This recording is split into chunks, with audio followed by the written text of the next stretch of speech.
पहले के गीत हो। हां जी वो पर एगो गीत हम गौले बानी। का देहाती लइका कहता का होता कि चोन्हा छीट थोरे थोरे अरे खिलल बाड़ू पोरे पोरे तो जुलमी जवानी झोंक झोरे गलिया गोरे गोरे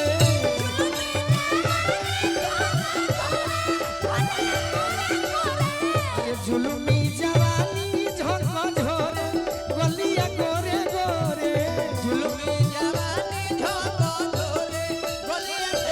गोरे अरे की उठो की आखी हो की होए गोरी ताजा रसमलाई आवो न दबाई उठावा धक चबुलाई सुना सुनो कि चली आई तू हमारा ओरे ओरे असूती रही तू हमारे गोरे तो लागित जवानी हिलो गोरे गलिया गोरे गोरे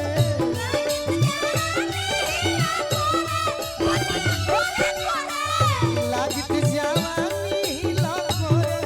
गाल गोरे गोरे लागित जवानी हिला गोरे गोरे गोरे आखी हो की होए गोरी अरे या मावा के फाकी एक नजर दे तू ए हम जनुओ पताकी अरे कतना लो हाथ जोरे कि कतना लो हाथ जोरे आ कतने कपार फोरे अब भोजपुरी में कहल जाला कि गोलुआ ए हमाल के ओ गोरे गाल गोरे गोरे गोलुआ ए हमाल के ओ गोरे गाल गोरे गोरे गोलुआ ए हमाल के ओ गोरे गाल गोरे गोरे गोलुआ ए हमाल के ओ गोरे गाल गोरे भाई के बड़ी डांस सुंदर बा एक बे करबा का प्रीति तनी हन्या काहे माने कुछ करो तारे का माने दुए दिन ना नहिलन तो तोरी दसबा दूर से भेरी से का कहला डांस दुए दिन ना नहिलन तो ई दसबा डांस करो तो तनी अरे गोलुआ ए हमाल के हो गाल गोरे गोरे गोलुआ ए हमाल के हो गोरे गाल गोरे गोरे गोलुआ ए हमाल के हो गोरे गाल गोरे गोरे गोलुआ ए हमाल के हो गोरे गाल गोरे गोरे जान कोई नहीं खेसारी लाल जी के कॉपी कइला है ना सही बात प्रयास कइला है बहुत सुंदर आती भाई खातिर जोरदार ताली बजा दी जाता हर प्रयास सफल हो पुत्रवती उनका कहता के दबाई ना ना अगर बुढ़ारी में दबबो करे है तो तोहरे डांस से दबी सही बात वाह वाह माइनर चलो गीत के आदेश में बैठ जा तनी 2 मिनट भाई लोग के आदेश पर वाह उहे हो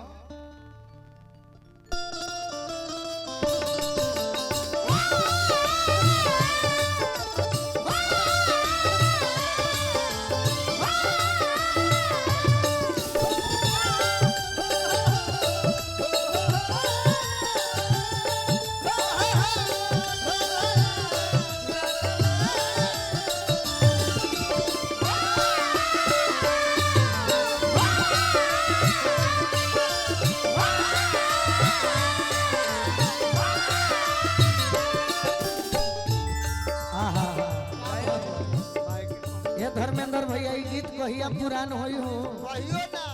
कहियो ना ई होइबे ना करे हम गावत गावत हैरान हो गइल आज हम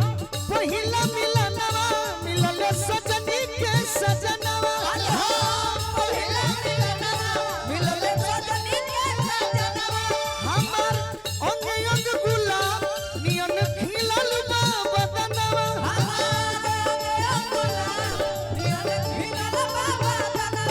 सुनी सुनी भागवा जन बिहान होखे दी सुनी सुनी भागवा जन बिहान होखे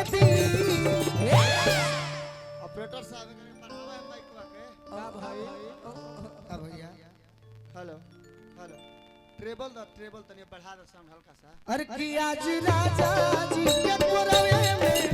जवान हो खेती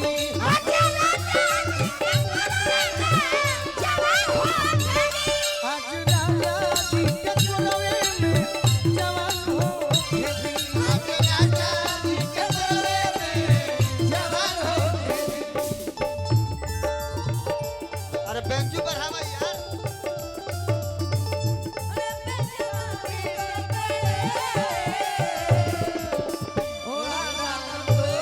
बेंजू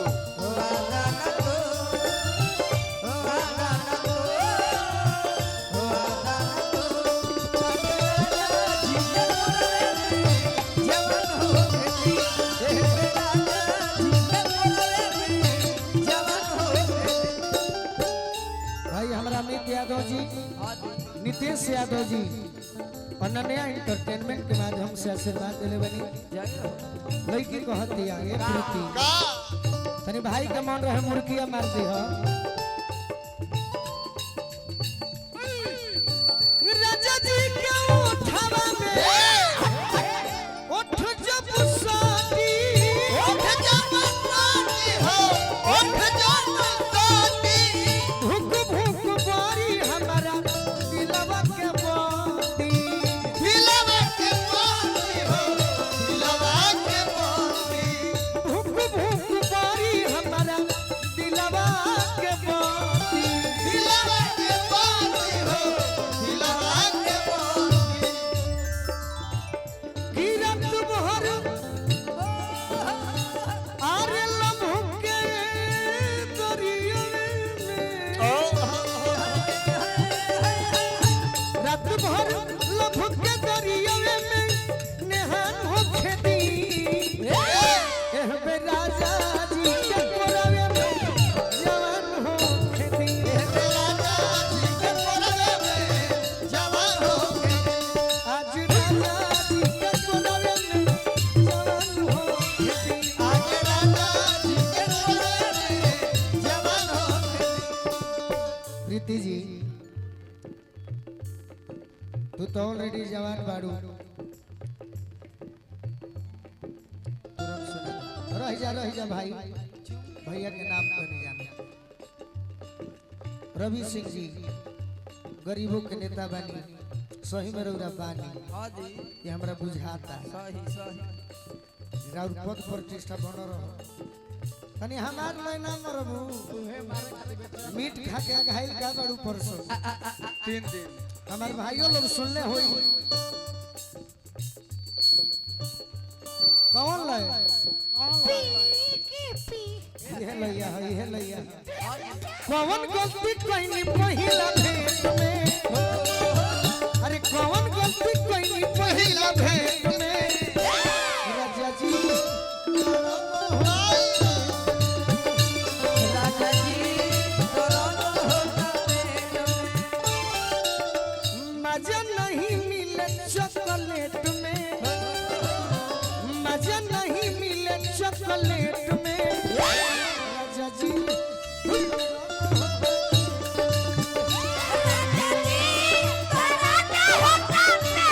आज राजा जी के कोरवे में जवान हो खेती।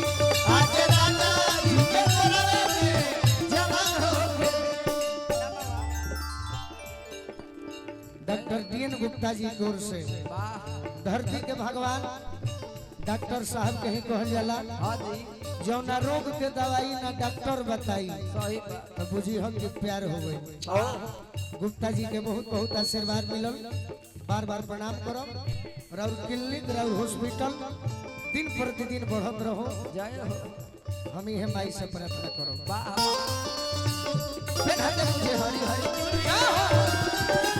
अपना बना ले मुझे मालूमा गोरी है कलैया बना दे मुझे हरी हरी चूड़िया अपना बना ले मुझे मालूमा गोरी है कलैया आज राजा जी के कोरवे में जवान हो खेती। आज राजा जी के कोरवे में जवान हो खेती। एक लाइन बस गीत सुनाई तारा के कि रो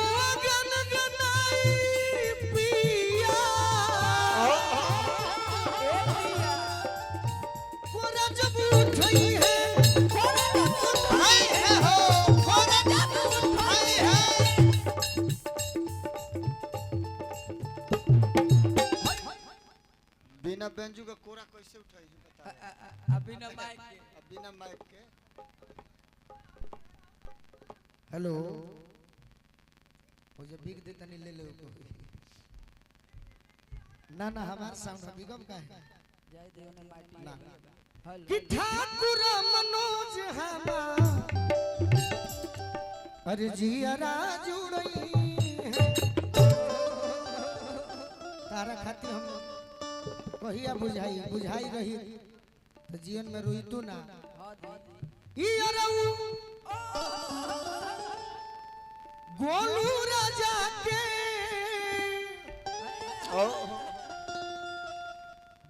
सोनू भैया केने बनी मंच पर आई तने रउरा के स्वागत करे हाय आई है ने आई सोनू भैया हमार सानवी फिल्म्स रंजय बावला जी के म्यूजिक बा और 3-4 गो गीत सोनू भैया के भी कंपनी से हमार आ रहल बा बहुत जल्द वीडियो के साथ में सानवी फिल्म्स करौरा सब है तनी प्यार दुलार सब्सक्राइब कर दे तो माला बाना मुंह से बोल के सम्मानित कर देते हैं सोनू भैया के बहुत बहुत स्वागत ई अरऊ हे गोलू राजा के अरे परेशान हो खेती